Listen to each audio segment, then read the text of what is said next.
Guys, isn't it great? It's starting to get cool out. Even though mosquitoes are here like a cloud over the earth in Michigan, we still have football going on, and the temperatures are starting to come down from the hundreds, basking in the sun, to more like 70 degrees. And you got the smell of barbecues, you got the smell of cookouts, and you got the smell of sweat from football. And football is the topic of conversation this past couple weeks. And it should be. The Lions did well, Michigan lost, which was my pick, and I love that. Again, guys, send your emails at info@zsportslounge.com. You can trash talk me all you want. What we're going to do is we're going to stay in this football realm, and we're going after Joe White, head football coach of Rhodes College, Memphis, Tennessee. How you doing, Coach? I'm good, Bo. How are you today? Good, man. I always expect like a guitar song or country music every time I say Memphis, Tennessee. No, Elvis is busy today. Now, Coach, you had a very good weekend, it looks like. Well, it was pretty good. You know, it was a real good 2.5 quarters when we were up 28-0. But as the game ended 28-21, it got a little hairy towards the end. It was kind of an interesting weekend personally. My son is a freshman on the other team, so bringing him into town for a game, that was a little interesting. You gotta like that. You got your own son. You gotta hit him hard. Well, he didn't make it in. He's only a freshman. He made the travel team, but he didn't get many snaps. So yeah, it was all good. He ended healthy.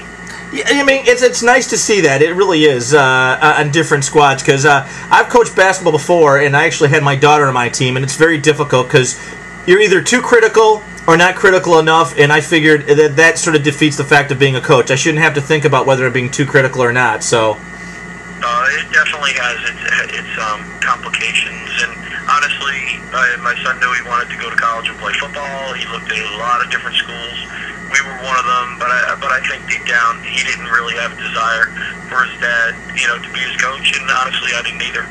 We would have liked him. He's a good football player, and we would have taken him, but in the same sense, part of the college experience is getting out on your own, and you don't need dad to know every little thing that happens. Yeah. It seems like he's doing well. He's been there a month. It seems like he's doing well. Yeah, it's just kind of interesting. Dads do tend to find out, because no matter how big they get, you're still your babies, and you're like, wait a minute, what are you doing over there? You can't do that. Well, you're like that with everybody else on your team too, and that's the thing, is everything that goes on with them, and it's easier obviously when you don't have to look at it as being their specific parent. You're obviously a parent away from home in a lot of instances, but it's easy. It's nice not having to try to confuse the two.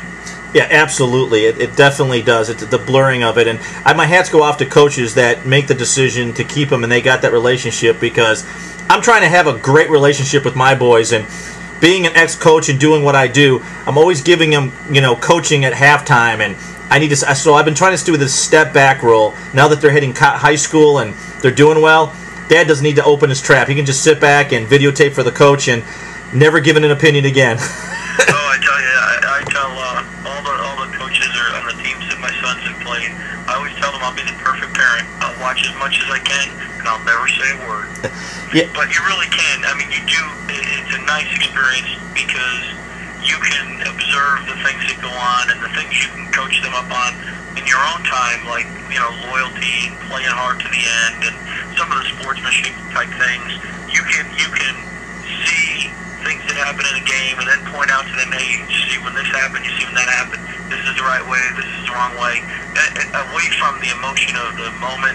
And I think it does help them get a big picture perspective of where athletics fits and honestly where character fits. I think you speak volumes. I'm not going to mention the team, but there was a team that had an individual that every time he gets cheap shotted, or a call that wasn't called, he flips out and costs his team. Where another kid gets cheap shotted all the time, he walks up and the next play he makes sure he hits that kid as hard as he can, if not harder. There's ways of playing this game, and it's down to character. This is just a sport. Accidents and mistakes and errors are going to take place, and you've got to be big enough person to realize that there's a place and time for it. And getting mad after a play is over is not the place and time.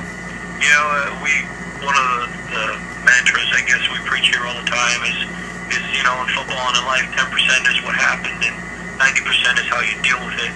And it's just so true that no matter whether the last play you scored a touchdown or made a great turnover, fumbled the ball or threw an interception, none of that matters on the next play.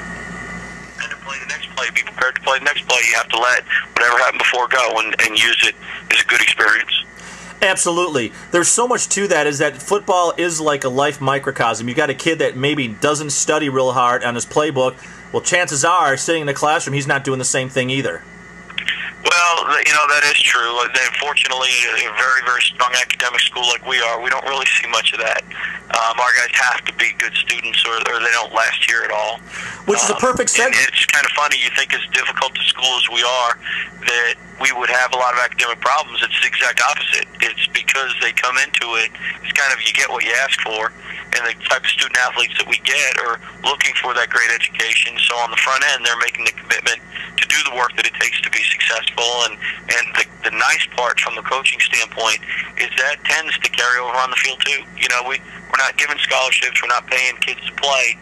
And the Division III level, they play because they love football and they enjoy being there. And when you enjoy what you're doing, you obviously have no problem with the sacrifices involved.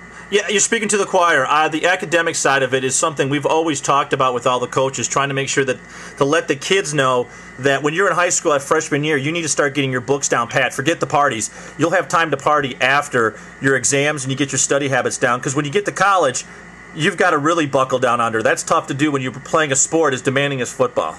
It comes down to priorities, and you're right. There's always time in your life, to have parties and to do social things. There's kind of a small period in your life when you have the opportunity to be a student and be a student athlete.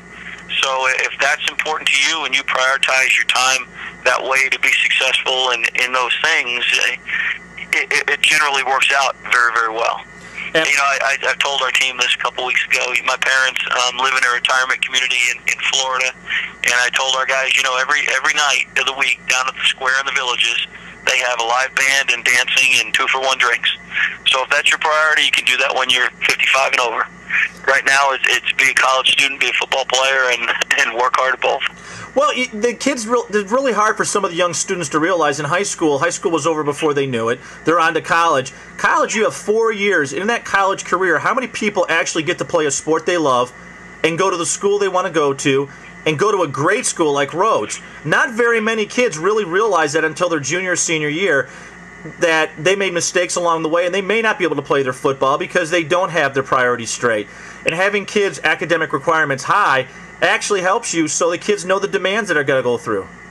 No question. And I'll be honest, that is one of the saddest things as you go from high school and recruit young students. Is there's a lot of young men out there and young women that, the first couple of years didn't quite get it, but now they're a senior and they want to go and do something else, and they don't have that foundation to build on that's going to get them that opportunity to both play and go to a great school.